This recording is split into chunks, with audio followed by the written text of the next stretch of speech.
Avant, je croyais que la famille était l'endroit où l'on retournait après les journées les plus dures. Mais parfois, les personnes les plus proches de vous cessent de voir vos sacrifices comme de l'amour et commencent à les traiter comme une obligation. J'ai payé les factures, fait tourner la maison, évité à mes parents de la perdre, et construit un bureau au sous-sol avec mon propre argent pour pouvoir subvenir à mes besoins. Puis un soir, ma mère m'a envoyé un message disant que mon frère avait besoin de ce sous-sol. Et en une phrase, ils m'ont montré la vérité dans cette maison. Ce que j'avais construit de mes propres mains n'avait jamais vraiment été considéré comme à moi. Ma mère m'a envoyé un texto à 23h17 un mercredi soir.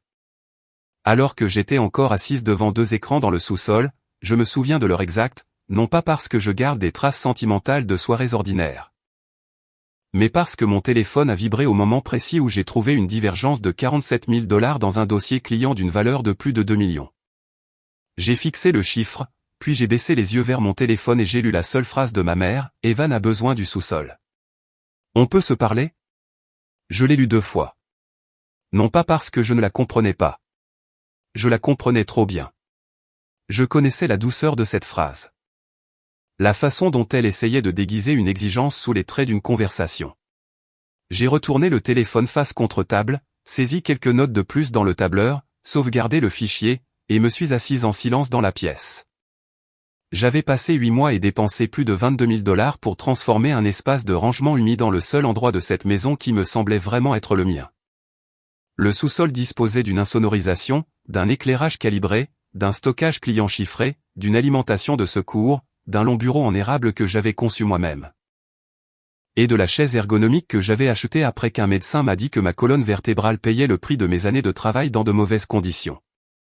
Je me suis assise au milieu de tout ça et j'ai ressenti pour la première fois à quel point la propriété pouvait être fragile au sein d'une famille qui avait appris à traiter mon travail comme faisant partie de la maison. Un texto n'a pas besoin de paraître menaçant pour franchir une limite. Parfois, l'intrusion commence par la voix douce de quelqu'un qui croit que l'amour signifie que vous ne direz pas non. J'ai répondu que nous pourrions parler quand elle le voudrait. Puis je suis retourné travailler jusqu'à 2h du matin parce que cet argent manquant n'allait pas s'expliquer tout seul, et parce que les problèmes de ma famille ne s'étaient jamais résolus d'eux-mêmes à moins que ce ne soit moi qui m'en occupe discrètement. Ce que les gens comprennent rarement au sujet du télétravail quand on vit en famille, c'est qu'ils confondent présence et disponibilité. Ils voient votre voiture dans l'allée. Ou bien ils vous voient marcher jusqu'à la cuisine pour prendre un café à midi, ou remarquent de la lumière sous votre porte en fin d'après-midi, et ils supposent que votre temps est flexible. Ils supposent que parce que vous êtes physiquement à proximité, vous pouvez être interrompu, réorienté ou emprunté. Mon père, Georges, avait pris sa retraite après plus de 2 décennies dans un rôle de logistique intermédiaire, et il passait la plupart de ses journées à regarder les informations financières à un volume qui laissait penser qu'il croyait que les présentateurs allaient lui répondre. Ma mère, Hélène, dirigeait une petite entreprise de retouches depuis la véranda, gagnant un peu lors des bons mois et très peu la plupart du temps. Mon petit frère, Evan, avait 26 ans et était retourné dans sa chambre d'enfant après l'échec de sa 2e colocation, échec qui, comme tous les autres arrangements ratés de sa vie, était expliqué comme étant de la faute de quelqu'un d'autre. Et puis il y avait moi, Clara Bennett, 31 ans, experte comptable certifiée et prestataire indépendante travaillant pour cette entreprise cliente répartie sur 3 fuseaux horaires. Depuis l'âge de mes 27 ans, je payais 2 400 $ par mois pour l'hypothèque, les charges et Internet parce que mes parents m'avaient un jour fait asseoir et m'avaient dit, avec ce désespoir doux que seuls les parents savent utiliser, qu'ils étaient à quelques mois de perdre la maison. J'ai fait les calculs ce soir-là. J'avais des économies. J'avais une liste de clients grandissante. Je n'avais pas de bail ailleurs parce que j'étais revenu temporairement pour faire des économies. Et, temporaire, est un mot dangereux dans des familles comme la mienne. Il s'étire jusqu'à ce que plus personne ne se souvienne de demander quand cela s'arrête. J'ai dit oui. J'ai dit que je comblerais le déficit. J'ai dit que je pouvais aider. Et je l'ai fait. Mais le sous-sol était ma limite. Je l'avais aménagé pour qu'il y ait une partie de ma vie qui n'appartienne pas aux besoins de tout le monde. J'ai dessiné le plan de rénovation moi-même, engagé des entrepreneurs pour le gros œuvre et géré presque tout le reste le week-end de mes propres mains. J'avais besoin de ce projet comme d'autres ont besoin de courir, de suivre une thérapie ou de prier. Après des années à être devenu la personne qui réglait les choses en arrière-plan, je voulais créer une pièce où chaque décision commencerait par ce dont j'avais besoin. J'ai isolé le plafond pour que les bruits de pas venant d'en haut ne filtrent pas pendant mes appels clients. J'ai tiré une ligne Ethernet dédiée, car une connexion interrompue pouvait me coûter un contrat. J'ai monté des panneaux acoustiques, aménagé un coin d'enregistrement propre, installé un stockage chiffré pour 6 téraoctets de données clients, et utilisé une alimentation de secours pour qu'une seule panne de courant ne détruise pas ma journée de travail. Ma pièce préférée était le bureau en érable qui s'étirait sur presque tout un mur. Je l'avais construit non seulement parce que j'avais besoin d'espace de travail, mais parce que je voulais, dans cette maison, une chose solide qui portait la marque de mes mains et ne me demandait rien. La rénovation a coûté plus de 22 400 $. Tout cet argent avait été gagné par le travail que je faisais avant même que la pièce n'existe complètement. Mes parents connaissaient le montant. Un jour, mon père est descendu dans l'espace terminé, a dit que ça ressemblait à quelque chose sorti d'un magazine, puis m'a demandé si je pouvais vérifier le robinet de la salle de bain du haut. Ma mère s'est tenue un jour en bas des escaliers, m'a dit qu'elle était fière, puis m'a demandé si je pouvais m'occuper de la comptabilité de son entreprise de retouche au tarif familial. J'ai accepté. Evan ne descendait que lorsqu'il avait besoin de quelque chose, le mot de passe du Wi-Fi, une enceinte Bluetooth, un chargeur d'ordinateur portable, ou quoi que ce soit d'autre qu'il n'avait pas envie de chercher lui-même. Si vous vous êtes déjà senti comme une commodité au sein de votre propre famille, tapez 1 en commentaire. Ainsi, je saurai que je ne suis pas la seule à comprendre ce genre d'épuisement. Au début, je n'en voulais à personne. Je remarquais simplement. Mais à force de remarquer, quand cela dure assez longtemps, ça devient un registre de compte froid à l'intérieur de vous. J'avais 7 clients. Le plus important était une entreprise régionale de logistique qui me payait pour de la comptabilité complète et des audits trimestriels. Le plus petit était une chaîne de boulangerie dont la propriétaire continuait à m'envoyer des mémos vocaux au lieu de reçus, peu importe combien de fois je lui demandais d'arrêter. Après impôts, je dégageais entre 9 000 $ et 12 000 $ net par mois, selon le volume de projet. Avec cela, je payais ma part de la maison, l'assurance de ma voiture, mon assurance maladie, ma facture de téléphone, et toute une série de dépenses domestiques que personne ne nommait jamais à voix haute, les abonnements de streaming, la lutte antiparasitaire, l'entretien de la pelouse. Et une carte de crédit secondaire que ma mère utilisait pour ce qu'elle appelait les nécessités familiales. La dernière fois que j'ai vérifié, ces nécessités incluaient une friteuse sans huile, des coussins décoratifs et quelques achats qui ne pouvaient raisonnablement pas être qualifiés d'urgents. Je ne voulais pas devenir amer. Alors, je me rappelais que cette aide avait été mon choix. J'avais fait un calcul quand j'avais 27 ans, et je l'avais honoré chaque mois depuis. Mais le texto de ma mère m'a fait comprendre que le calcul était sur le point d'être révisé par des personnes qui n'avaient jamais lu les termes originaux. La conversation dont elle avait parlé n'a pas eu lieu le jeudi. Elle a attendu le dîner du vendredi, ce qui m'a tout dit. Ma mère se servait des dîners du vendredi comme d'une scène familiale, nourriture chaude. Voix douce. Et ensuite, une annonce déjà décidée à l'avance, mais présentée comme une discussion. Ce soir-là, mon père portait son polo rentré dans son pantalon, ce qui signifiait qu'il voulait avoir l'impression de présider quelque chose. Ma mère avait préparé un rôti braisé, le repas qu'elle cuisinait quand elle avait besoin que la pièce soit indulgente. Evan était déjà assis, de manière inhabituelle, il n'était pas sur son téléphone. À côté de lui, était assise Iris, sa petite amie, portant une robe à fleurs, les cheveux soigneusement coiffés, la posture un peu trop droite. Elle ressemblait à quelqu'un à qui l'on avait donné pour instruction de paraître mature. Je me suis assise presque à l'heure exacte, j'ai regardé autour de la table, et j'ai eu l'impression d'être entré dans une pièce de théâtre où tout le monde avait répété, sauf moi. Mon père a versé de l'eau pour chaque personne avec un soin exagéré, comme si l'acte lui-même prouvait qu'il était le chef de famille. Ma mère a posé le rôti au milieu de la table, remplissant la pièce d'une odeur qui aurait pu m'adoucir si je n'avais pas observé le visage de tout le monde. Nous avons fait la conversation pour ne rien dire pendant plusieurs minutes. Mon père a évoqué les taux d'intérêt des actualités financières. Ma mère a dit que la maison au bout de la rue avait enfin été vendue. Evan mangeait lentement et restait inhabituellement silencieux. Iris n'arrêtait pas de lui jeter des coups d'œil, comme si elle attendait un signal. Puis elle a posé sa main sur la sienne sur la table. J'ai vu Evan la regarder, puis regarder mes parents, puis baisser les yeux vers l'espace entre les assiettes. C'était le regard d'un homme sur le point de dire quelque chose qu'il avait répété. Il nous a dit qu'ils avaient une nouvelle. Ma mère a émis un son qui n'était pas tout à fait un mot. Mon père a posé sa fourchette. Evan a dit qu'ils attendaient un bébé. La table n'est pas restée silencieuse. Elle a explosé. Ma mère s'est levée avant même qu'il n'ait terminé. Elle a serré Iris dans ses bras en premier, ce que j'ai remarqué malgré moi, puis a pris Evan dans ses bras. Mon père a serré la main d'Evan et l'a attiré dans une étreinte, lui disant que c'était son fils, la voix chargée d'émotion. Iris pleurait. Evan souriait avec soulagement. J'ai souri et j'ai dit « Félicitations ». Et à ce moment-là, je le pensais vraiment. Un bébé n'était responsable d'aucun déséquilibre familial. Mais la partie pure de mon bonheur n'a duré que quelques minutes. Avant que l'histoire ne prenne un autre tournant, n'hésitez pas à liker cette vidéo si vous avez déjà vu un moment joyeux devenir une excuse pour que quelqu'un d'autre exige davantage de vous. Je suis restée assise là, les mains sur ma serviette, à attendre la suite, parce qu'une partie de moi savait déjà ce qui arrivait. 4 minutes après l'annonce, mon père a posé la question. Tout le monde attendait apparemment qu'il demande où allait-il vivre. Evan et Iris se sont regardés pendant une demi-seconde. Assez longtemps pour que je sache que la réponse avait déjà été convenue. Evan a dit qu'il pensait pouvoir rester à la maison pendant un moment, juste le temps de se remettre sur pied parce que les affaires pour bébé coûtaient cher. Le bail d'Iris se terminait bientôt, et rassembler tout au même endroit était logique. Ma mère a hoché la tête avant qu'il n'ait fini de parler. Le hochement de tête d'une femme qui entend de vieilles informations en public pour la première fois. Elle a dit, c'était la maison d'Evan. Mon père a hoché la tête aussi, puis m'a jeté un coup d'œil.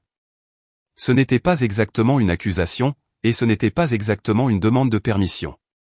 C'était le regard que les gens adressent à la personne qui sera affectée par une décision qu'ils ont déjà prise sans elle. Iris m'a souri et a dit que le sous-sol serait parfait. Il était déjà insonorisé. Elle a dit qu'il pourrait y installer l'équipement de podcast et que la chambre d'Evan à l'étage pourrait devenir la chambre du bébé. Sa voix était enjouée et prudente, comme si elle suggérait un changement de rideau plutôt que le démantèlement de mon lieu de travail. J'ai répété le mot « podcast ». Evan s'est immédiatement animé, expliquant que lui et Iris développaient une émission sur le bien-être et la finance. Elle s'occuperait de l'aspect bien-être. Il ferait les commentaires financiers. L'image de marque était prête et ils avaient juste besoin d'un espace d'enregistrement. J'ai regardé mon frère, dont les connaissances financières provenaient principalement du fait d'avoir mis son propre compte à découvert à de multiples reprises. J'ai dit que le sous-sol était mon bureau, l'endroit d'où je dirigeais mon entreprise. Ma mère a répondu qu'il le savait, mais que ça n'avait pas besoin d'être permanent et que je pouvais utiliser la véranda pendant la journée. J'ai dit que mes appels clients nécessitaient une insonorisation. Evan a dit qu'il pourrait acheter des panneaux en mousse comme les miens parce que ce n'était pas si cher. J'ai regardé mon père qui fixait son assiette. Ma mère affichait l'expression qui m'avait toujours demandé de m'adapter, et Iris souriait toujours parce qu'elle ne comprenait sincèrement pas ce qu'elle demandait. J'ai expliqué que le sous-sol n'était pas juste un bureau avec un peu de mousse sur les murs. Il abritait mon serveur, mes écrans, mon installation sonore, une ligne réseau dédiée, les dossiers clients, le système d'éclairage et toute la structure de la façon dont je gagnais ma vie. Mon père a répondu de sa voix posée, celle qu'il utilisait quand il voulait paraître neutre tout en prenant clairement parti. Il a dit, personne ne me demandait de déménager du jour au lendemain. Il voulait seulement que j'y réfléchisse, parce que la famille passait avant tout et qu'Evan prenait ses responsabilités. Je veux être précise sur ce que j'ai ressenti à ce moment-là. Ce n'était pas de la colère, pas de cette manière brûlante et évidente. C'était plus froid. C'était comme si un calcul que je faisais tourner depuis 4 ans avait enfin donné son résultat. Un résultat que j'avais pressenti mais refusé d'examiner. Evan prenait ses responsabilités en marchant directement sur ce que j'avais construit. Evan n'avait pas payé l'hypothèque. Il n'avait pas payé Internet. Il n'avait pas assumé les factures ni empêché la maison de s'effondrer.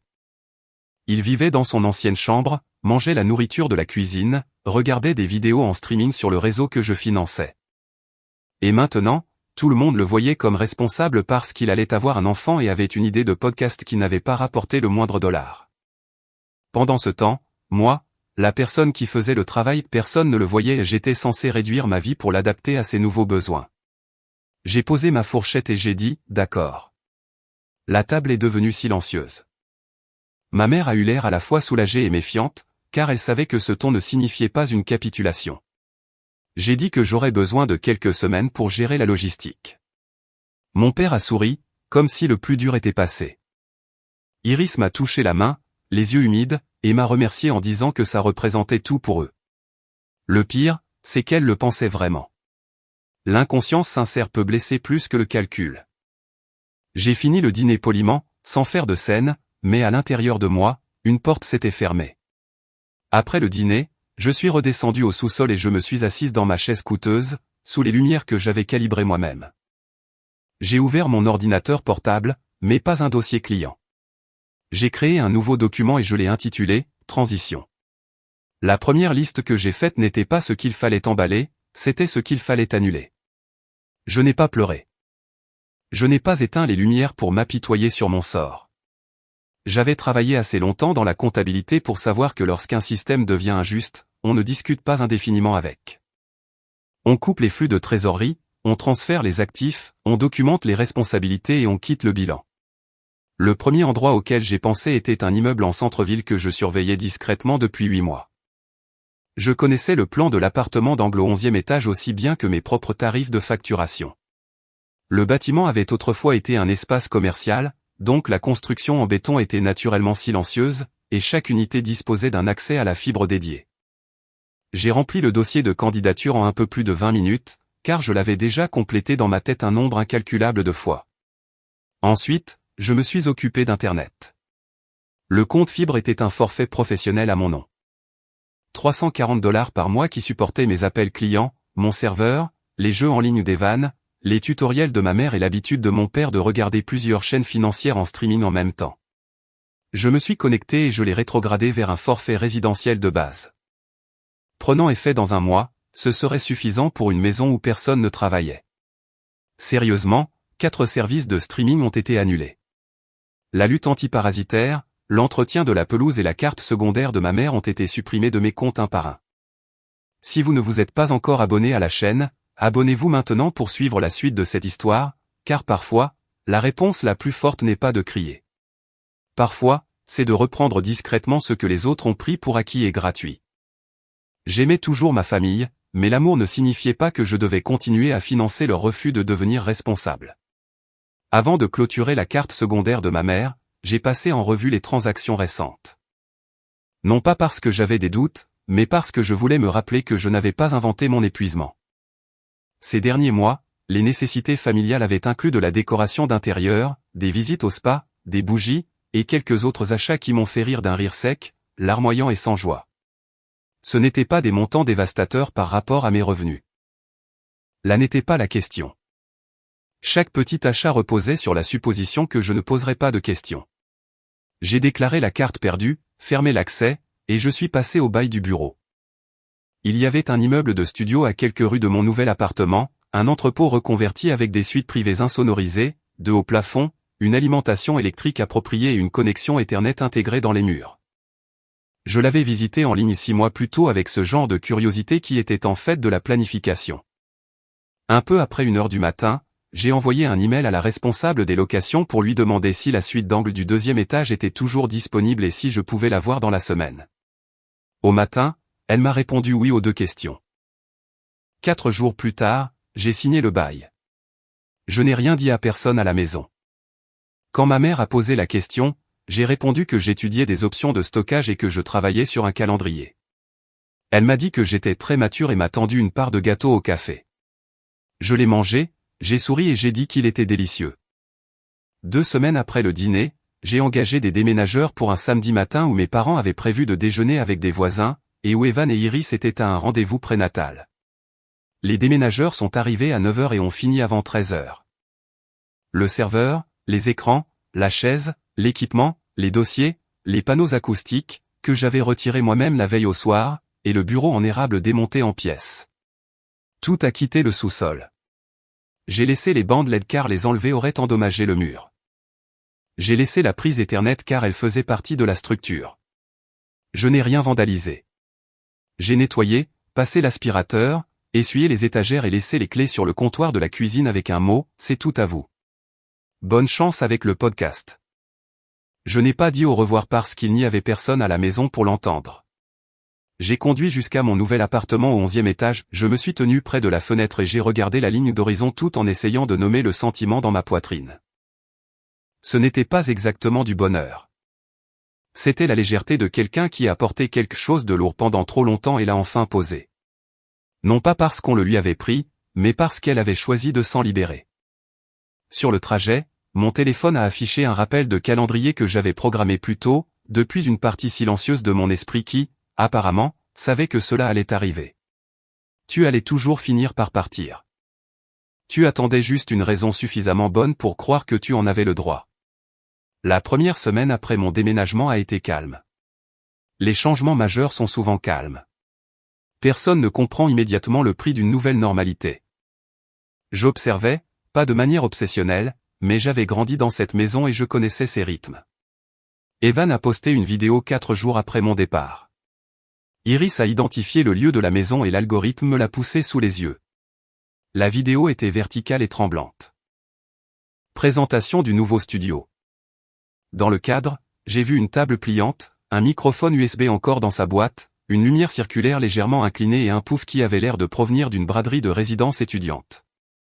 Les panneaux acoustiques que j'avais montés étaient toujours sur les murs parce que les enlever aurait demandé des efforts.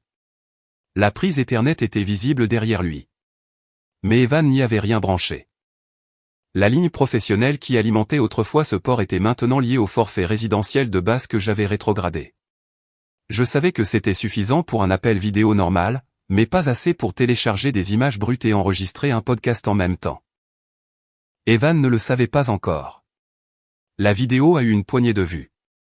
J'ai fermé l'application, ouvert mon tableau de bord client, facturé 4 heures de travail, et j'ai fait du café dans ma propre cuisine où personne ne me demandait pourquoi Internet était lent. Dès la 2e semaine, les textos ont commencé. Ma mère a commencé, exactement comme prévu, parce qu'elle avait toujours été la directrice de la communication non officielle de la famille, la personne qui livrait les messages que les autres ne voulaient pas transmettre eux-mêmes. Elle a demandé si quelque chose avait changé avec Internet au sous-sol parce qu'Evan disait que c'était très lent. J'ai attendu 2 heures avant de répondre, non pas pour la punir, mais pour m'assurer que je ne répondais pas en tant que la fille épuisée qui vivait encore dans cette maison. Je lui ai dit que j'avais rétrogradé le forfait quand j'avais déménagé. Le compte professionnel était pour mon entreprise et s'ils voulaient des vitesses plus élevées, ils pouvaient souscrire à leur propre mise à niveau. Elle est restée silencieuse pendant 6 heures, ce qui signifiait qu'elle avait montré mon message à mon père et qu'ils essayaient de formuler une réponse qui paraisse raisonnable. Le lendemain matin, mon père m'a envoyé un texto pour dire que la situation d'Internet devenait un problème et qu'Evan avait besoin de bande passante pour le podcast. J'ai répondu que le même fournisseur offrait des mises à niveau résidentielles et que je pouvais envoyer les informations du compte si ça aidait. Il n'a pas répondu. Plus tard, par l'intermédiaire de ma cousine Nora, j'ai appris qu'il avait passé près d'1 heure au téléphone avec le fournisseur d'accès à Internet pour demander pourquoi la facture avait changé et s'il y avait eu une erreur. Ce qui m'a fait rire et mal en même temps, c'est qu'il ne savait pas à quoi la facture était censée ressembler, parce qu'il ne l'avait pas payée depuis 4 ans. Cette même semaine, la pelouse est devenue un problème visible. Le service que j'avais annulé avait effectué une dernière visite. Et puis l'herbe a commencé à pousser plus vite que l'état de préparation de ma famille. Ma mère m'a envoyé un texto pour dire que le jardin était affreux et pour demander si j'avais annulé le service. J'ai répondu oui, parce que j'avais annulé le service que je payais quand j'ai déménagé. Elle m'a rappelé que mon père ne pouvait pas tondre à cause de ses genoux. Je lui ai envoyé les coordonnées de l'entreprise pour qu'il puisse les appeler directement à nouveau. Silence. J'ai réalisé que le silence ne m'effrayait plus. La 3e semaine, c'est là qu'Iris a essayé de tout transformer en contenu. Elle avait quelques milliers d'abonnés, pas un public massif, mais un vrai public. Elle a commencé à publier des vidéos sur notre parcours honnête, la grossesse, le lancement du podcast, la construction d'une vie, le tout filmé au sous-sol avec des images de téléphone tremblantes et une lumière circulaire qui n'avait jamais été redressée. Les premiers commentaires ont été gentils, car les gens sont souvent indulgents avec les femmes enceintes. Puis les questions ont commencé, et Iris n'avait pas de bonne réponse. Quelqu'un a posé une question sur la mousse sur les murs. Elle a répondu que c'était une installation d'enregistrement professionnel, ce qui était techniquement vrai dans un sens strict. Cela avait fait partie d'une installation professionnelle quand je l'utilisais. Une autre personne a dit que le son résonnait. Iris a répondu avec des émojis qui rient et a dit qu'ils étaient encore en train de comprendre l'aspect technique. Je connaissais le problème. Le microphone USB bon marché d'Evan captait le bruit de la climatisation à travers le plafond. Exactement la fréquence que j'avais prise en compte lors du choix de mon propre équipement. De la mousse sur les murs ne fait pas un studio. S'asseoir dans une pièce construite par quelqu'un d'autre ne signifie pas que vous comprenez pourquoi chaque pièce était là. Ce week-end-là, Evan a mis en ligne leur premier épisode de podcast. Il durait près d'1 heure et ressemblait à une conversation enregistrée dans une voiture en marche. Le sujet était de manifester la richesse par des dépenses intentionnelles. Evan s'est présenté comme quelqu'un qui étudiait les principes financiers depuis des années. Je suppose que c'était vrai, si l'on considère le fait de subir des conséquences financières à de multiples reprises comme une forme d'étude. Bien que ça ne compte que si l'étudiant apprend. L'épisode a eu très peu d'écoute. Je ne l'ai pas écouté. J'avais du travail pour mes clients. À la fin du premier mois, le schéma était clair. L'infrastructure reste invisible seulement jusqu'à ce qu'elle disparaisse. Quand la télévision a indiqué qu'un compte de streaming avait été annulé, ma mère m'a demandé si j'en savais quelque chose. Je lui ai dit que les comptes étaient à mon nom. Je les avais fermés en déménageant et ils pouvaient créer les leurs. Elle m'a appelé et a dit que je les punissais.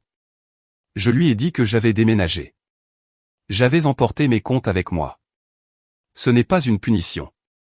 C'est ça, déménager. Mon père a appelé 1 heure après ma mère. Utilisant la voix prudente d'un homme chargé par sa femme de résoudre une crise familiale avec la raison. Il a dit que certains des changements que j'avais faits affectaient toute la maisonnée. J'ai demandé quels changements précisément. Il a énuméré Internet, les services de streaming, l'entretien de la pelouse et le fait que la carte de ma mère avait cessé de fonctionner au magasin. J'ai répondu à chaque point simplement. L'Internet professionnel était à moi. Les comptes de streaming étaient à moi. Le service d'entretien de la pelouse était quelque chose que je payais. Et la carte était une carte secondaire sur mon compte. Chaque phrase ressemblait au fait de retirer un clou d'un vieux mur. Ensuite, il a dit qu'il n'avait pas les mots de passe de la moitié des comptes. Le portail de l'hypothèque, l'assurance, les services publics, l'automobile. 4 ans plus tôt, j'avais configuré tous ces comptes à leur table de cuisine un dimanche après-midi parce qu'ils étaient sur le point de perdre la maison et ne savaient pas comment naviguer sur les systèmes en ligne. J'avais écrit les mots de passe dans un carnet vert et je l'avais placé dans le tiroir à côté des menus de plats à emporter. Je lui ai dit où il se trouvait. La ligne est restée silencieuse pendant un long moment. Finalement, il a dit un petit « oh » qui sonnait comme si sa confiance se dégonflait. Il n'avait jamais regardé dans le tiroir. Il m'avait appelé parce que m'appeler avait toujours fonctionné. Dès le 2e mois, les problèmes structurels sont devenus plus difficiles à ignorer. Le podcast d'Evan comptait plusieurs épisodes, mais le nombre d'écoutes continuait de chuter. Iris a déplacé son contenu dans la cuisine et l'arrière-cour parce que le sous-sol paraissait sombre, exigu et fatigué à la caméra. Evan a acheté un radiateur d'appoint car il faisait froid au sous-sol le soir. Je le savais, c'est pourquoi j'utilisais autrefois une unité de chauffage dédiée que j'avais emportée avec moi, parce qu'elle m'appartenait. Le nouveau radiateur a fait disjoncter le tableau électrique lorsqu'il fonctionnait en même temps que la lumière, le mini-réfrigérateur et l'équipement d'enregistrement. Mon père m'a envoyé un texto pour me dire que le sous-sol perdait constamment le courant. J'ai répondu que le circuit avait une limite et qu'il devait vérifier la charge totale. Il a demandé comment trouver la puissance des appareils en watts. Je lui ai envoyé les instructions. Il n'a pas répondu. Une partie de moi était encore liée à cette maison. Même après mon départ, non plus par obligation, mais par la mémoire. Quand Nora m'a envoyé une photo de la pelouse tondue de manière inégale, je l'ai regardée pendant un long moment. Je ne me suis pas sentie satisfaite. C'était plus proche de la tristesse. Le sentiment de regarder une machine qui fonctionnait autrefois sans accroc commencer à caler, non pas parce qu'elle était tout le temps cassée, mais parce que tout le monde découvrait enfin qu'il avait huilé. Au cours de la 10e semaine de mon absence, Iris a appelé un peu après 1 heure du matin. Je travaillais sur un rapport trimestriel pour l'entreprise de logistique. Quand j'ai vu son nom, j'ai répondu immédiatement, car une femme enceinte qui appelle à cette heure-là ne faisait probablement pas face à quelque chose d'anodin. Sa voix tremblait. Elle avait pleuré. Elle a dit que de l'eau sortait du mur du sous-sol. Evan ne savait pas où se trouvait la vanne d'arrêt. Mon père essayait de la trouver et l'eau continuait de couler. J'ai demandé si ça coulait vite ou lentement. Elle a dit vite. Ça s'accumulait près du mur. Je savais exactement ce que c'était. Un tuyau d'alimentation en cuivre courait le long du mur nord. Il alimentait l'évier utilitaire que j'avais installé pour nettoyer l'équipement. Des mois plus tôt, j'avais remarqué les premiers signes d'une fuite de la taille d'un trou d'épingle. je l'avais enveloppé comme réparation temporaire, et je l'avais ajouté à ma liste d'entretien.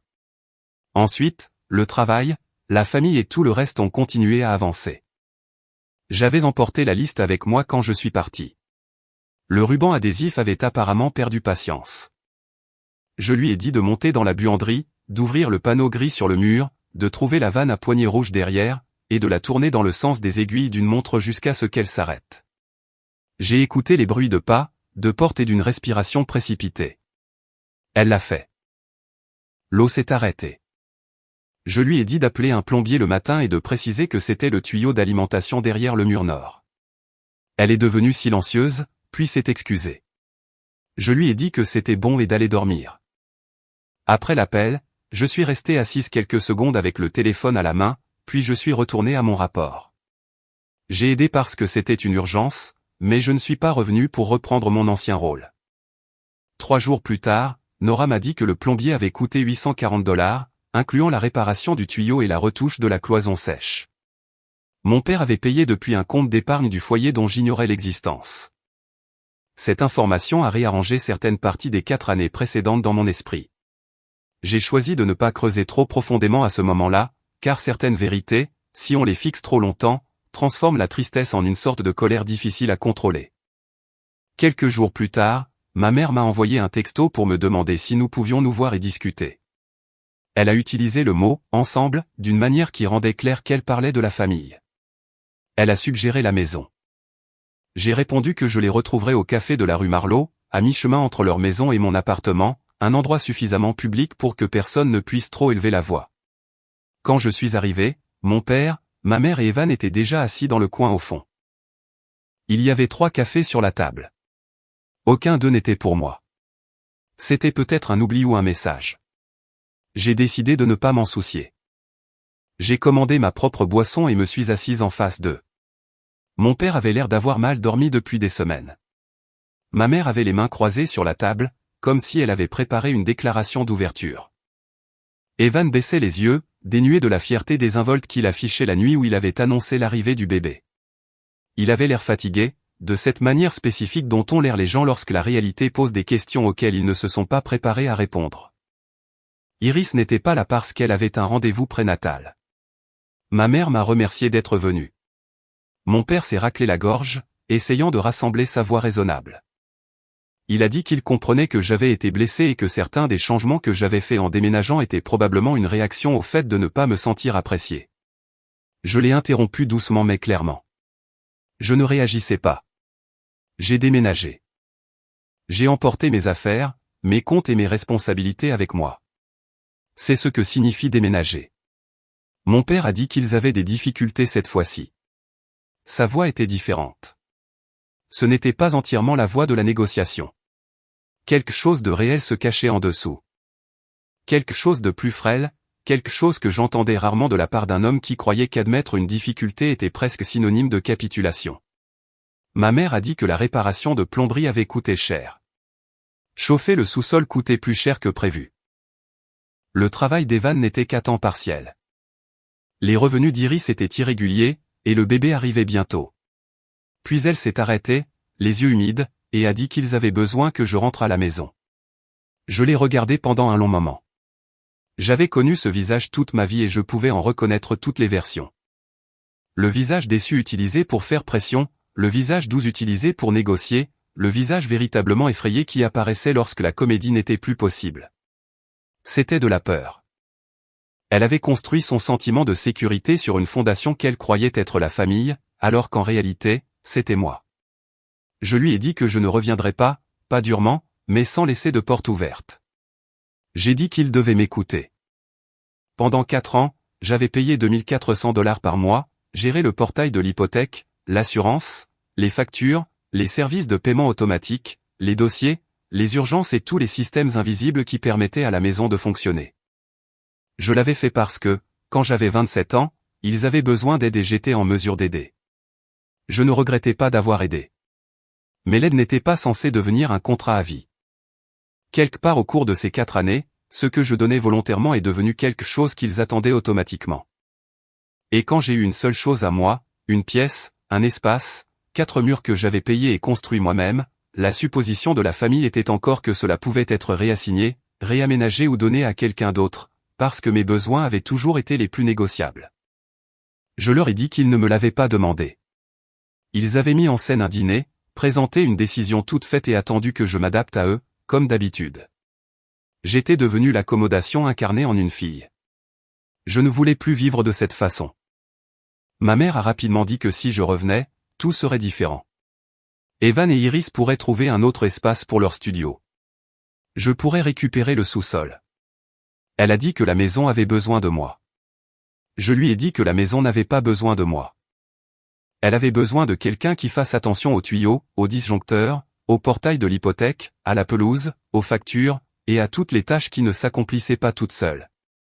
Cette personne pouvait être elle, mon père ou Evan. J'ai regardé mon frère en disant cette dernière partie, car il était sur le point de devenir père, et les pères doivent savoir où se trouve l'arrivée d'eau principale. Evan a fini par lever les yeux. Il a dit qu'il n'était pas au courant pour le tuyau. C'était la première chose qu'il disait depuis que je m'étais assise.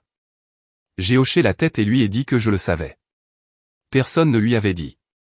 J'aurais dû le lui dire en partant, mais je ne l'ai pas fait parce que j'étais en colère d'une manière que je n'avais pas encore totalement assimilée. Ce n'était pas juste envers lui. Alors, j'allais le lui dire maintenant. Dans mon téléphone, j'avais une liste de chaque élément d'entretien de la maison. Informations de compte, prestataire de service, problèmes récurrents, mots de passe, emplacement des vannes d'arrêt, le numéro du plombier, le numéro de l'électricien, la taille du filtre CVC, tout. Je la lui enverrai le jour même. Il m'a regardé, non pas avec méfiance, mais comme s'il voulait vraiment comprendre pourquoi. Je lui ai dit que c'était parce qu'il était mon frère. Son enfant arrivait. Et s'il vivait dans cette maison, il devait savoir comment la maison fonctionnait. C'était désormais à lui de prendre soin de cette maison, pas à moi de la garder confortable pour tout le monde. Mon père a émis un petit son étranglé. Ma mère s'est tamponnée les yeux avec une serviette. Je leur ai dit que je les aimais. Je le pensais vraiment. Mais j'avais passé 4 ans à me rendre invisible pour que la maison soit confortable, et je n'allais pas continuer. J'avais le droit d'avoir une vie qui ne s'enracinait pas en premier lieu dans les besoins de ma famille. Je me suis levé.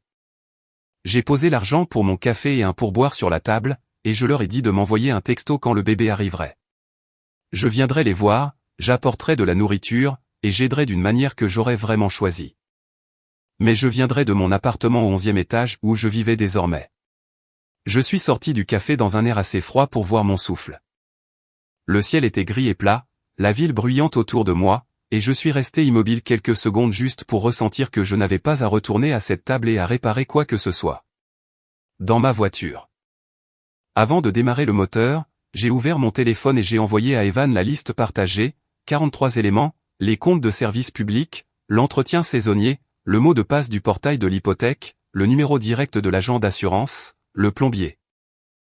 L'électricien qui connaissait le tableau électrique, la taille du filtre CVC, l'emplacement de l'arrivée d'eau principale, et pas seulement la vanne du sous-sol, car je n'allais pas laisser un nouveau-né vivre dans une maison où les adultes ne savaient pas comment couper l'eau en cas d'urgence.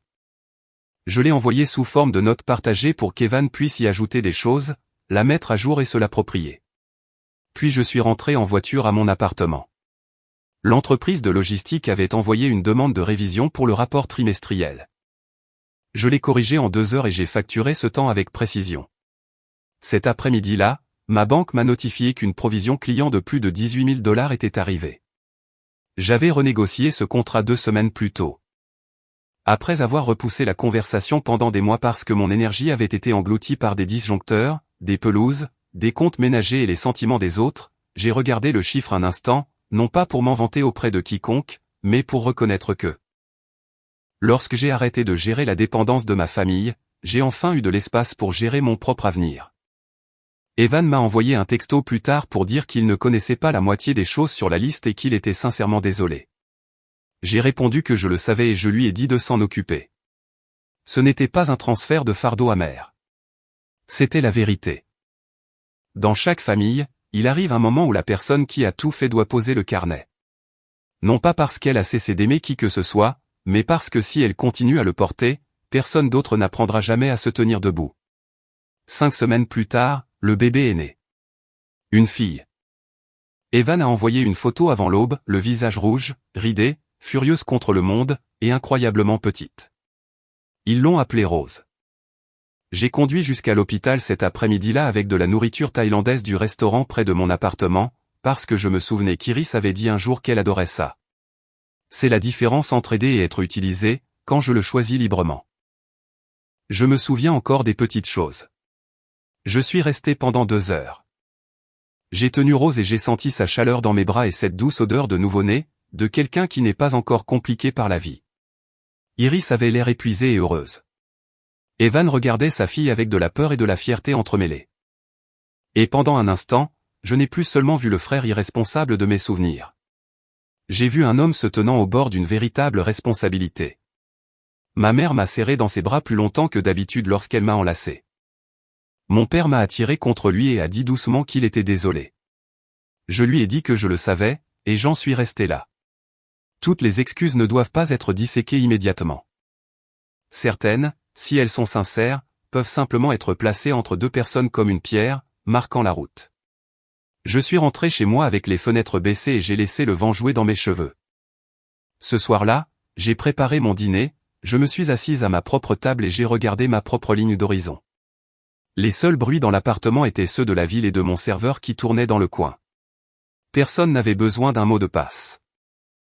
Personne ne me demandait de réparer Internet. Personne n'utilisait une voix douce pour m'enlever la pièce où je travaillais. J'étais toujours la fille de mes parents. J'étais toujours la sœur d'Evan. J'étais toujours la tante de Rose. Mais je n'étais plus le système d'exploitation caché sous leur plancher. Ce que j'ai appris, ce n'est pas que la liberté exige de couper les ponts avec sa famille. Je n'ai pas coupé les ponts. Je suis allé à l'hôpital, j'ai apporté de la nourriture. J'ai partagé la liste d'entretien, j'ai répondu lors d'une urgence, et j'ai continué à aimer des personnes qui m'avaient épuisé. Mais je ne confondais plus l'amour avec le fait de m'effacer. Pendant 4 ans, j'ai pensé que mon silence était de la maturité. Mon fardeau était la responsabilité, et mon épuisement était un prix raisonnable à payer pour la paix. J'avais en partie tort. La maturité, ce n'est pas laisser les autres décider de votre vie et appeler ça la famille. La responsabilité, ce n'est pas continuer à payer pour des gens qui refusent d'en voir le véritable coût.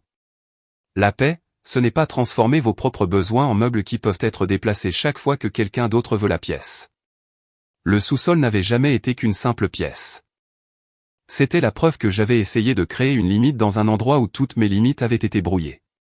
Quand ils me l'ont demandé, ils ne demandaient pas seulement de l'espace, ils me montraient accidentellement ma véritable place dans le système.